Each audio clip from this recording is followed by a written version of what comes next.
Kingsfield is the greatest professor of contract law in the world. This is a shroud, Mr. Hart. A burial garment for the dead. I'm forming a study group. Do you want to join?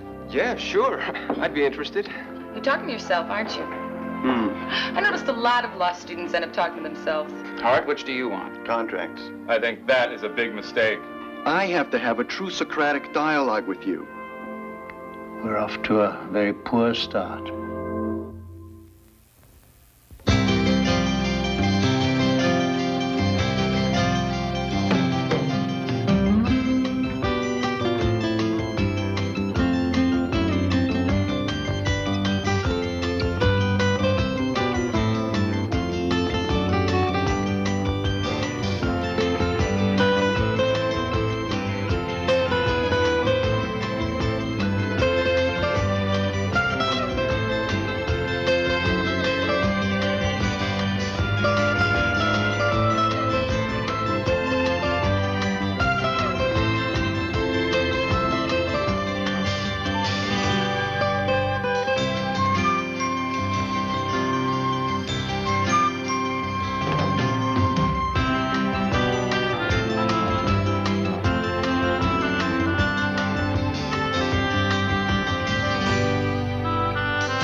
She didn't go off. What time is it? 8:50. My alarm didn't go off. I'm gonna be late. Sorry.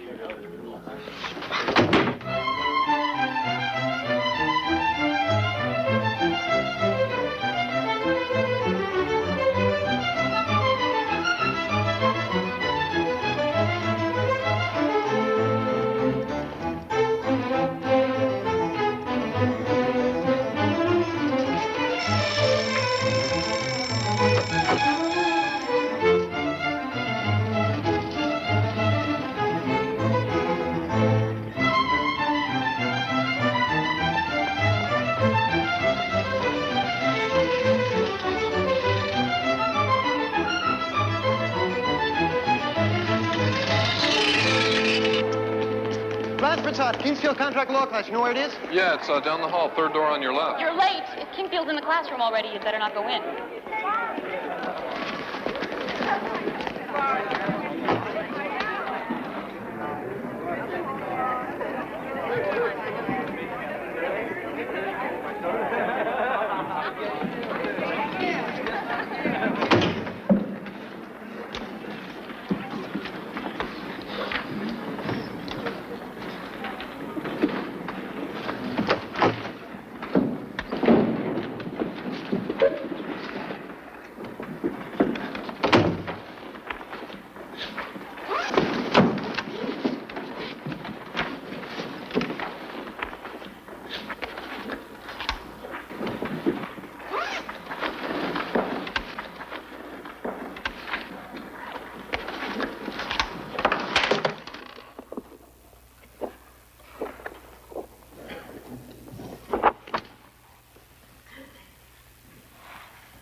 Mr. Hart,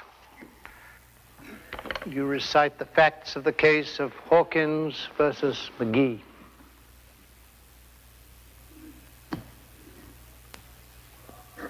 I do have your name right. You are Mr. Hart. Yes, my name is Hart. Mr. Hart, you're not speaking loud enough. You speak up. Yes, my name is Hart. You are still not speaking loud enough, Mr. Hart. You stand. Now, Mr. Hart, now that you're on your feet, the class will be able to understand you. You are on your feet? Yes, sir, I'm on my feet. Loud. Fill the classroom with your intelligence. Now, You give us the facts of the case. I haven't read the case. The class assignments for the first day are posted on the bulletin boards of Smith and Wilson Halls. You must have known that. No, sir. You assumed that the first class would be a lecture, an introduction to the course. Yes, sir. Never assume anything in my classroom. Now, Mr. Hart, I will myself give you the facts of the case. Hawkins versus McGee is a case in contract law, the subject of our study. A boy burned his hand on an electric wire, and a doctor who wanted to experiment in skin grafting offered to operate on the hand, guaranteeing that he would restore it 100%. He removed a piece of skin from the boy's chest and grafted it onto the unfortunate boy's hand. The operation failed to produce a healthy hand. Instead, it produced a burned and hairy hand. A hand that was not only burned, but covered with dense, matted hair. Now, Mr. Hart, what sort of damages do you think the doctor should pay?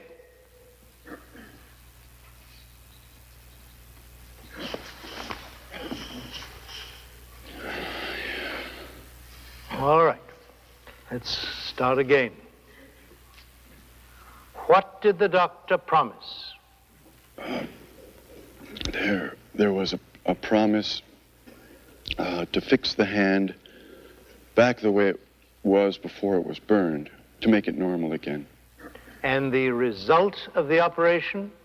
Well, the hand was much worse than before he went to the doctor. So, the boy got less than he was promised. He got even less than he had when the operation started. How do you think the court should measure the damages? What should the doctor pay? Well, the doctor should pay for what he did. He should pay the difference between what the boy had, a burned hand, and what the doctor gave him, a burned and hairy hand. Mr. Hart, you may sit down.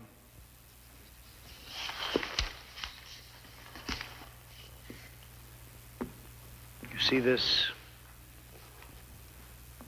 This is a shroud, Mr. Hart. Shroud. A burial garland.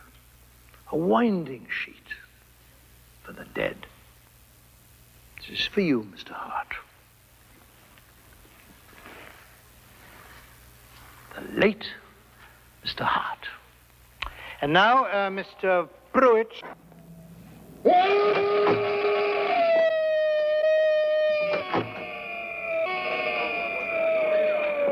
That's just the screamer, men. It's all right. I promise you, it's all right. Trust me.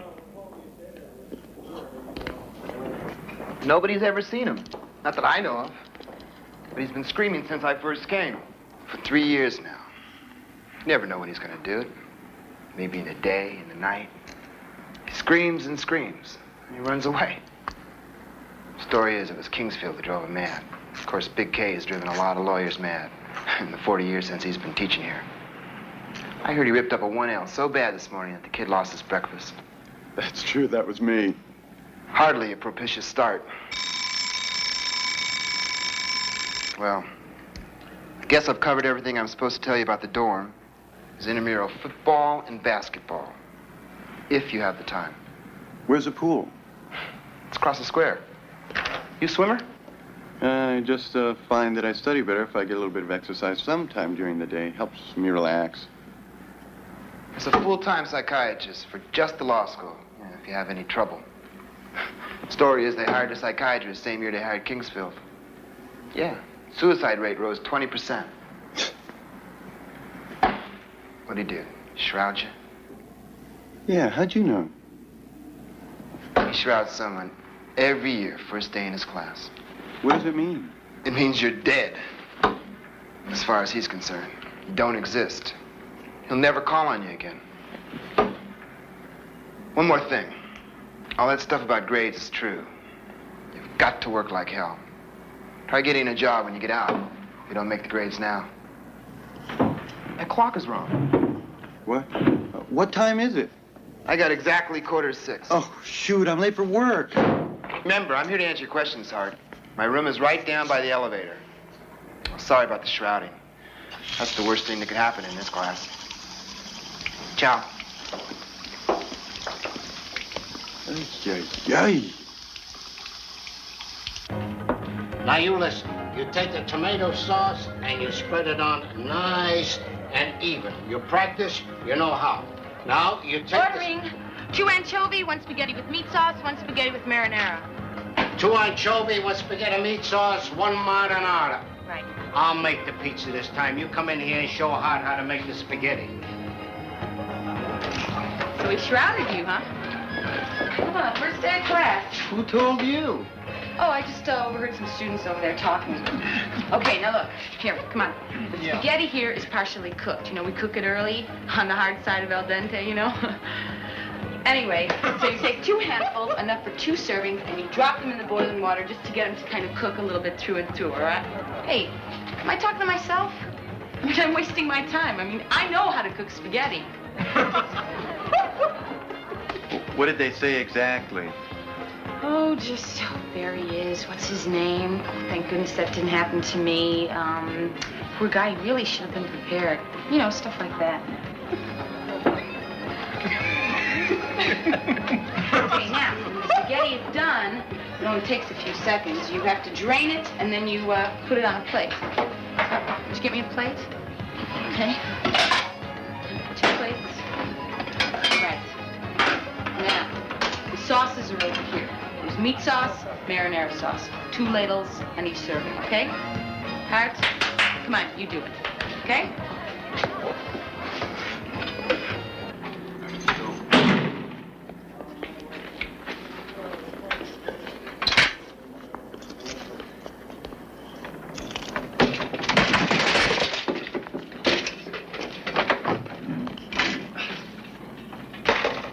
Sorry. That's all right. My name's Ford. We're neighbors. Hi, my name's Hart.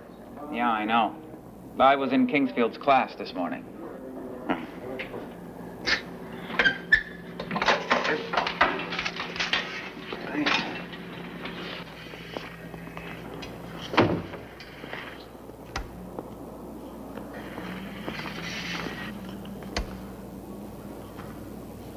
I talked to my father this afternoon.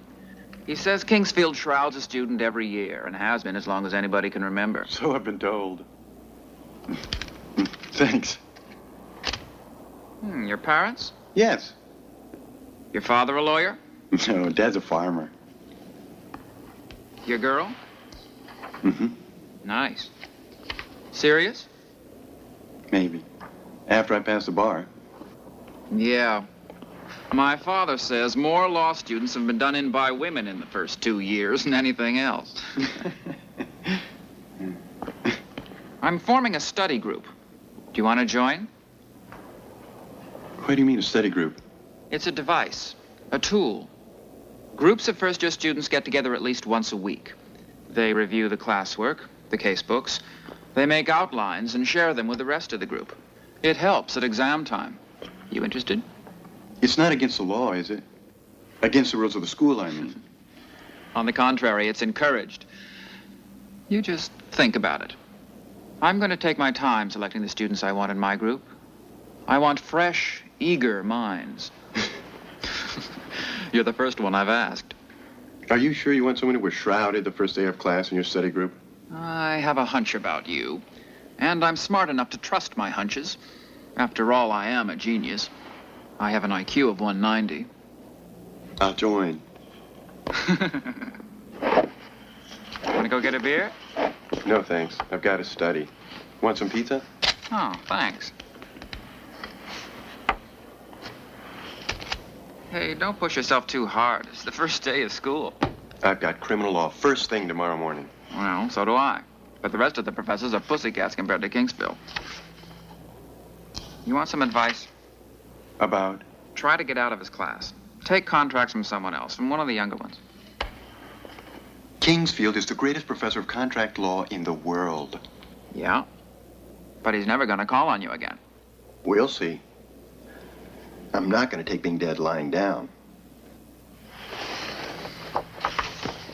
So long.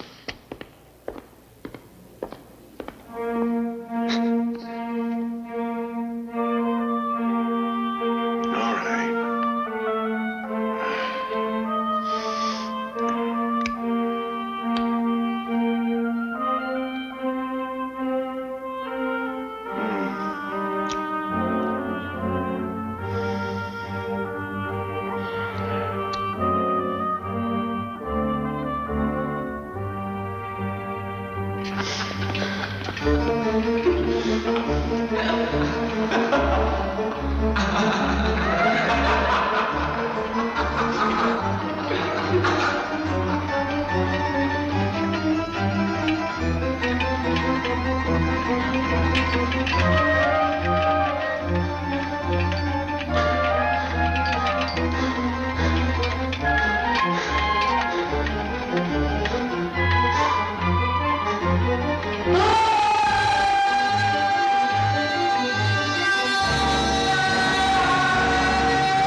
We're not going to be late, are we? Will you relax?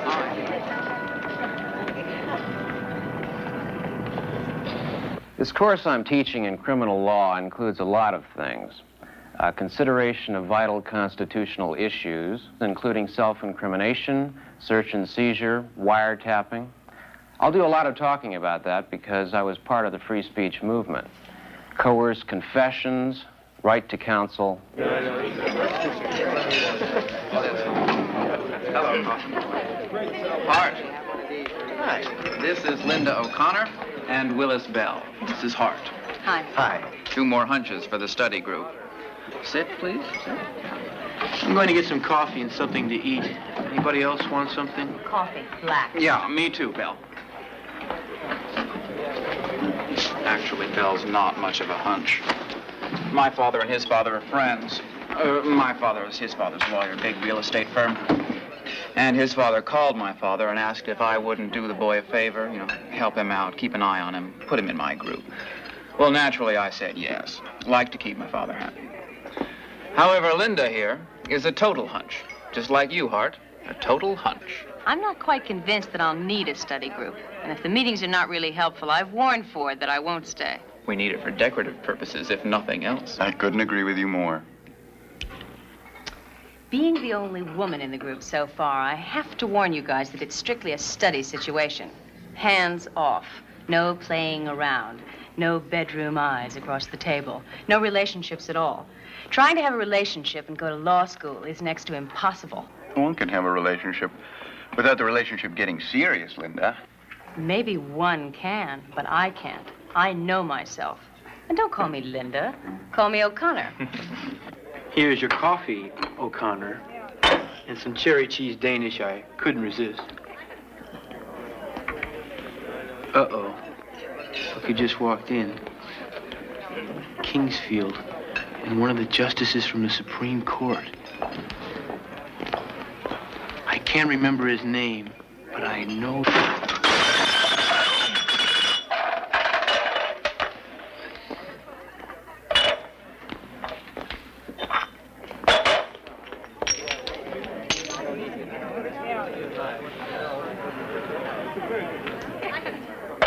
Late for his class. I haven't read the case book.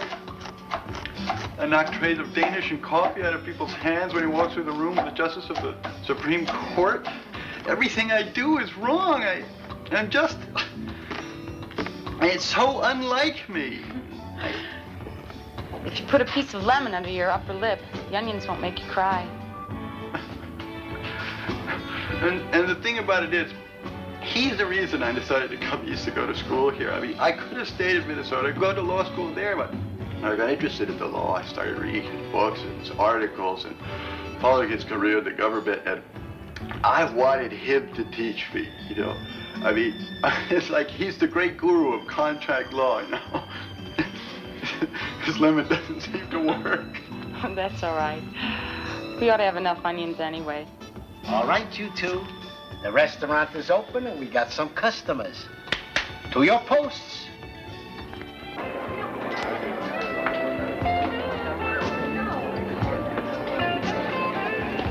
Ordering 3 antipasto, 1 large deluxe, and a side of spaghetti. 3 antipasto, 1 large deluxe, side of spaghetti with meat sauce. Meat sauce. Oh, and there's some people here who say they know you and they'd like to say hello. Where? Over there, second table.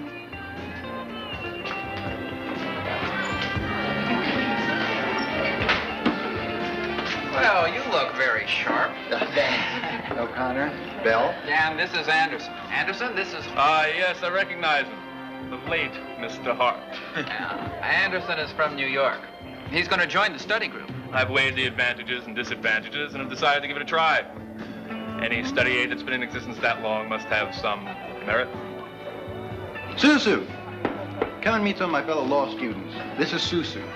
Ford, Hi. Bell, O'Connor, and... Anderson. I gotta get back to work now. I'll see you later. Ready to order? You first. Yeah, I was sure about that. Okay, now. I mean, I knew it was going to be hard. I never thought it would be as hard as it really is. I never felt such competition. I mean, you're up against some of the finest minds in the country. Just look at that group at the table tonight. They're all brilliant.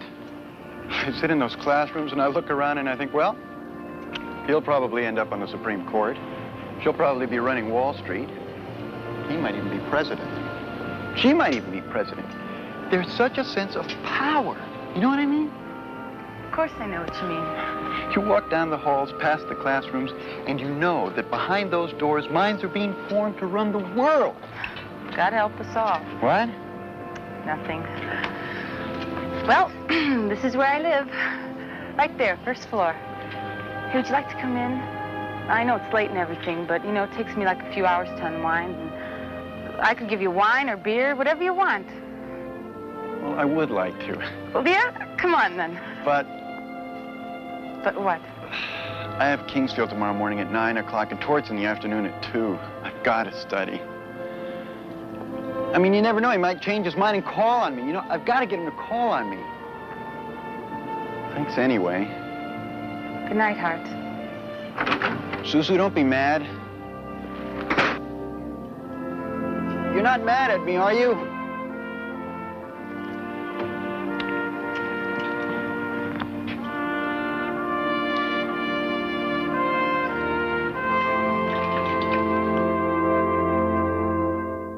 The study of law is something new and unfamiliar to most of you, unlike any other studies that you have ever gone through before. Here we use the Socratic method. I call on you, I ask you a question, and you answer it. Why don't I just give you a lecture? Because through my questions, you learn to teach yourselves. By this method of questioning, answering, we seek to develop in you the ability to analyze that vast complex of facts that constitute the relationships of members within any given society. Now, you may think at times that you have reached a correct and final answer. I assure you, this is a delusion on your part. You will never, in my classroom, reach the final, correct, and ultimate answer. In my classroom, there is always another question. There is always a question to follow your answer. You're on a treadmill here. My little questions spin the tumblers of your brain. You are on an operating table. My little questions are fingers probing your mind. We do brain surgery here. You teach yourselves the law, and I train your minds. You come in here with a skull full of mush, send you out thinking like a lawyer. Now, will you recite the case of Stewart versus Rutner? Mr. Brooks. In this case, Mrs. Stewart sued Dr. Rudner for a breach of contract to deliver her baby by cesarean section. She asserted that the child would not have died had Dr. Rudner performed said contract and so delivered the baby. The jury agreed with her and awarded damages of $5,000. Yeah, sure. I'd be interested. I don't live on campus, though. Does that make any difference? I thought all first-year students had to live on campus. Unless you're married. Oh, you're married. I think we should all get together sometime tomorrow and get organized. Yep. Why don't you all come over to my place right after civil procedure? We could have lunch there. Give Ashley, that's my wife, Ashley, something to do. Sounds great. Terrific. See you then.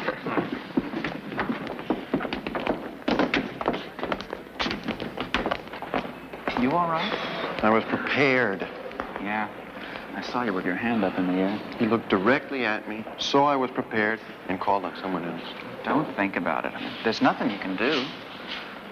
I'll catch up with you in a second. My shoelaces untied.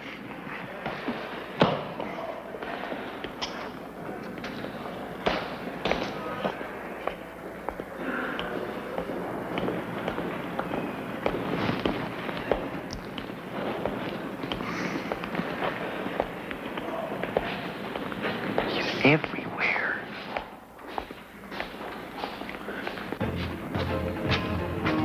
Hi. Well? What? Is he calling you? Nope. Sausage, one pepperoni with Bell. Ordering 2 sausage and mushroom, extra sausage on one, extra mushroom on one. 3 spaghetti, 1 with meat sauce, 2 with clam sauce, 1 large deluxe, hold the onions. You're talking to yourself, aren't you? I noticed a lot of law students end up talking to themselves. Hart! What's the matter with you, Mr. Hart? Sorry, Mr. Crowley, I forgot You forgot pizzas in an oven? Look at them, they're ruined. How could you forget the pizza is in the oven? Couldn't you smell them burning? Mr. Hart, please, keep your mind on your work. Please. Please. Please.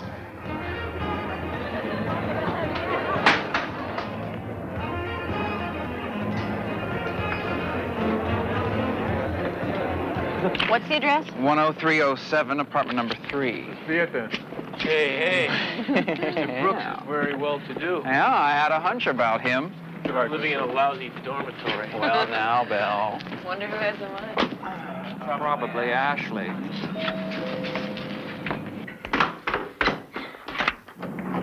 Brooks. Hi. Come on in. Please, could you get the door? Yeah. This is my wife, Ashley. Hi. This is O'Connor, Anderson. Hello. Bell. Hi. Ford. How do you do? Hello. And Hart. Oh, come in and sit down, won't you, please? You know, you're the first people we've met here, and I've just been going crazy, not knowing anybody. Please, sit down. This is quite a place. Oh, Yeah, Ashley's parents wouldn't permit their daughter to live in anything that wasn't quite a place. I'll get everybody a drink, okay? Now, I think the most sensible thing to do is to divide up the courses. Each person be responsible for one particular course. Each person do an outline. Then at the end of the year, we have them Xeroxed and exchange them. I propose that no one buy any outlines. It won't reflect the work we do together. There's no guarantee that we'll all be here in the spring. After all, some of us might have nervous breakdowns. I think we should research the incidence of nervous breakdowns. I want property. I've already started to outline property. Hart, don't you think this is the logical thing to do, to divide up the courses? Sure. Was that directed at me? What? The incidence of nervous breakdowns? Not necessarily. Jonathan, lunch is ready. Shall we do it?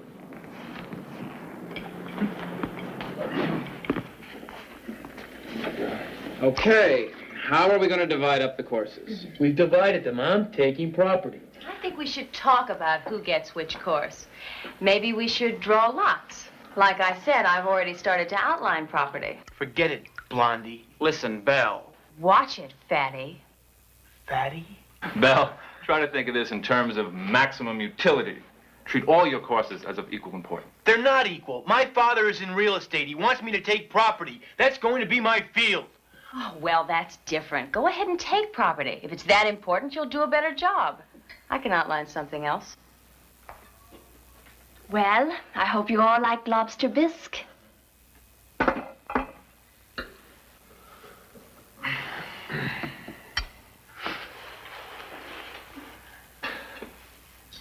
Ashley, I want to thank you for a delicious lunch. Oh, thank you. Now we should get down to business. Anderson, which course do you want? It's not important to me.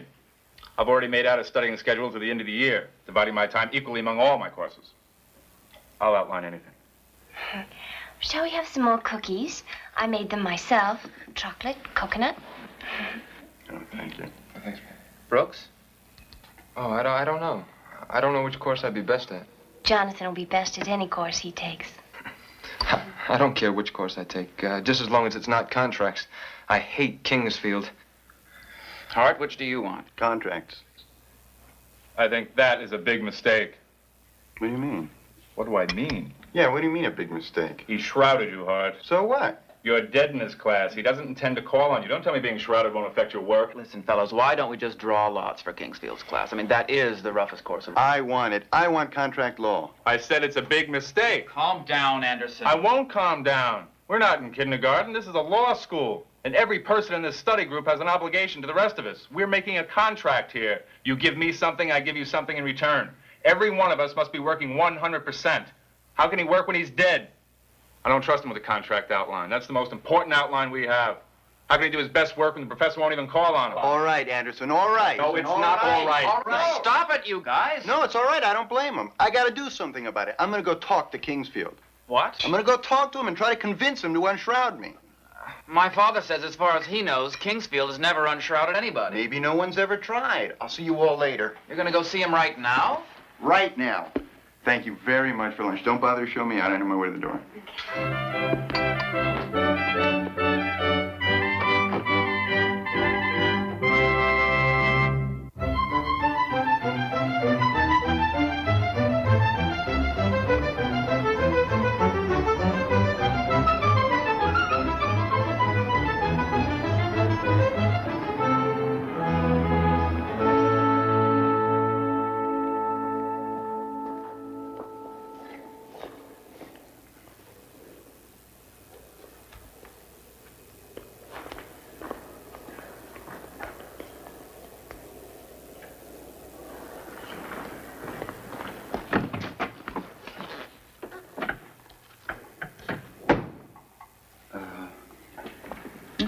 Yes? Is Professor Kingsfield here? I'd like to see him if it's possible. Do you have an appointment? No, no appointment. Professor Kingsfield sees no one without an appointment. Well, Something I can help you with? No, I really need to talk to Professor Kingsfield. It's urgent. He gets very annoyed when I disturb him. What's your name? Hart. Excuse me, Professor Kingsfield. There's a Mr. Hart here to see you. He doesn't have an appointment, but he says it's very urgent. Well, I don't know. Does he know you? Sort of. What do you mean, sort of? I'm in his first-year contract law class. He's a student in Contracts 1. Yes, that's what he said. Urgent. Yes, Hart.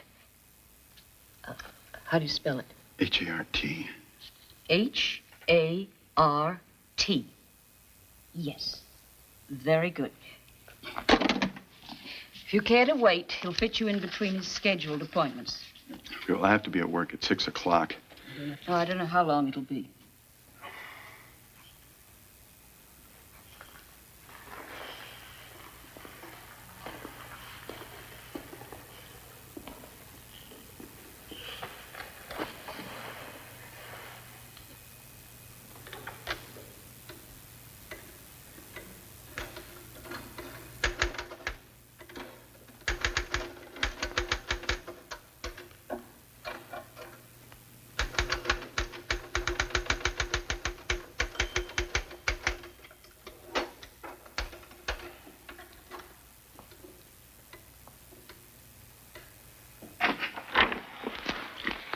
Thank you very much, Professor.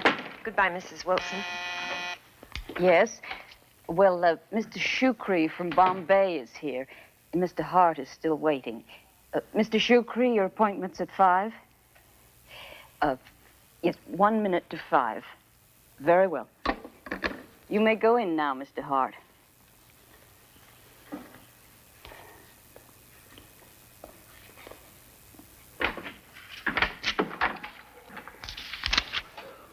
What is so urgent, Mr. Hart?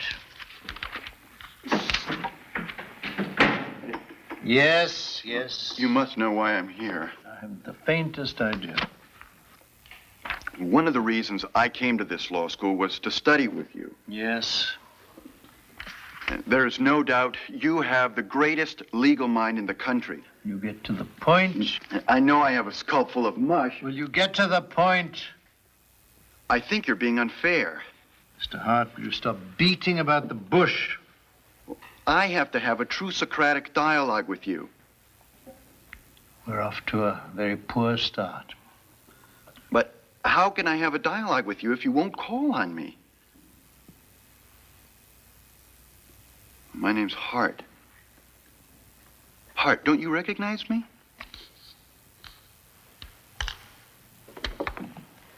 Mr. Hart, I teach hundreds of students every day. Tens of thousands every year. Millions over the past 40 years. I cannot be expected to recognize everyone. But you shrouded me. Ah, yes. The late Mr. Hart. Yeah, I know I wasn't prepared, but I didn't think you'd start on the first case right away. I thought you'd lecture. And besides, I just got here from Minnesota, and I had to find a job, and they put me to work the very day I applied, and I didn't have myself organized. And my mother gave me a brand new alarm clock, and it was defective, and it didn't go off, and I just... Please give me another chance, Professor Kingsfield. Please, don't keep me shrouded all year long. Mr. Hart, you are no longer in high school or in college. You're in a professional school, a law school, where there is no room for error. It is my obligation to prepare my students to exist in the most competitive of all worlds, where there is also no room for error. Good day, Mr. Hart. But, Professor Kingsfield... Mr. Hart, can you imagine a lawyer who goes into court unprepared, and after he's lost his case, goes crawling to the judge's chambers to beg for forgiveness, to ask the judge to give him another chance? Good day, Mr. Hart. Good day.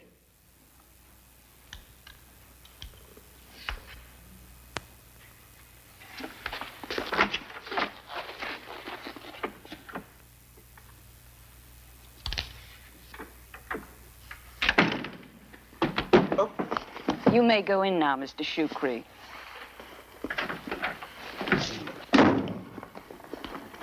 Excuse me.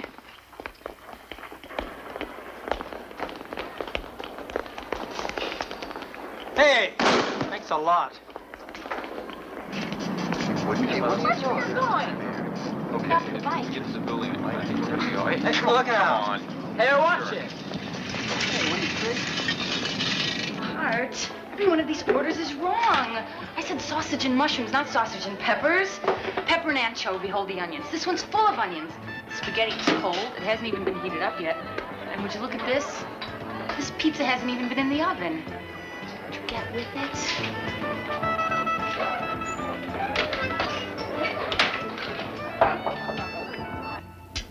Okay, I burnt the pizza. Why me? I got shrouded. I mean, how is that? I was shrouded. Late for class. My alarm doesn't go off. Why? Why doesn't my alarm go off? Why does that happen to me? Hey, Hart, what happened? What did Kingsfield say? Sorry. Can't talk right now.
you all right?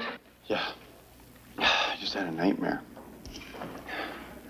Kingsfield buried me. But I know. You know what? What I'm gonna do. If I'm dead, I'm dead. I know what I'm gonna do. What? Yeah!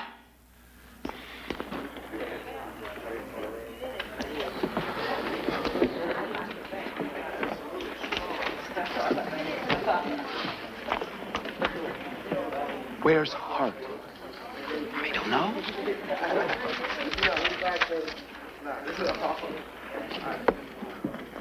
Look at that.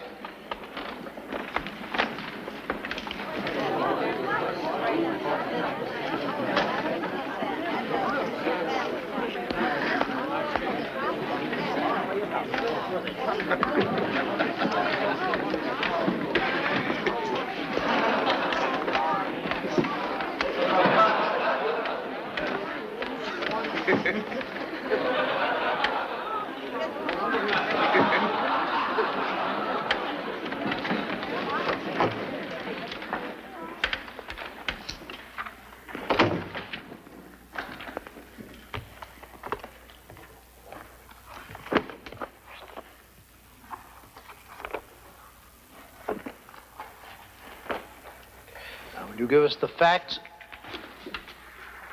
The facts, Clark versus Marsiglia. Mr. Schwartz. Clark versus Marsiglia is a case that came before the Supreme Court of New York in 1845. Marsiglia sued Clark for work, labor, and materials in cleaning, repairing, and improving sundry paintings belonging to the defendant. The plaintiff proved that a number of paintings were delivered by the defendant to him to clean and repair at certain prices for each. Very good, Mr. Schwartz. Will you continue, please, with the facts? Mr. Hart. Mr. Hart? Mr. Hart!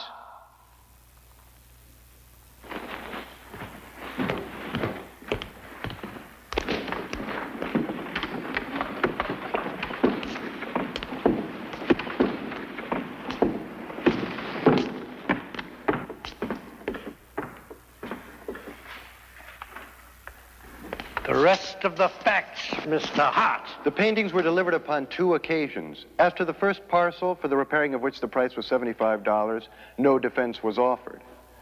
In respect to the other parcel, for which the plaintiff charged $165, the defendant gave evidence tending to show that after the plaintiff had commenced work upon them, he desired him not to go on, as he had concluded not to have the work done.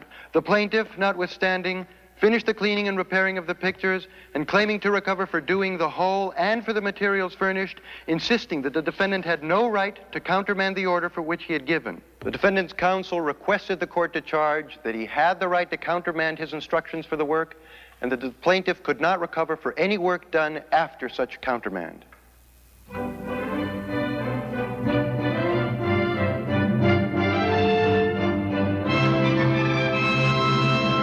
Terrific. Wait till I call and tell my father. Just great. That took a lot of guts. I take back everything I said. You can have contracts, Hart. The outline's obviously in good hands. Thanks. I was so scared. Admirable behavior.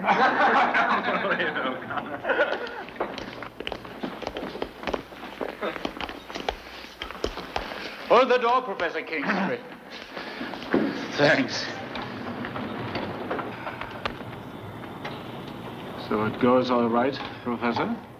Usual sloppy minds, but I shall be taking care of that in the weeks to come.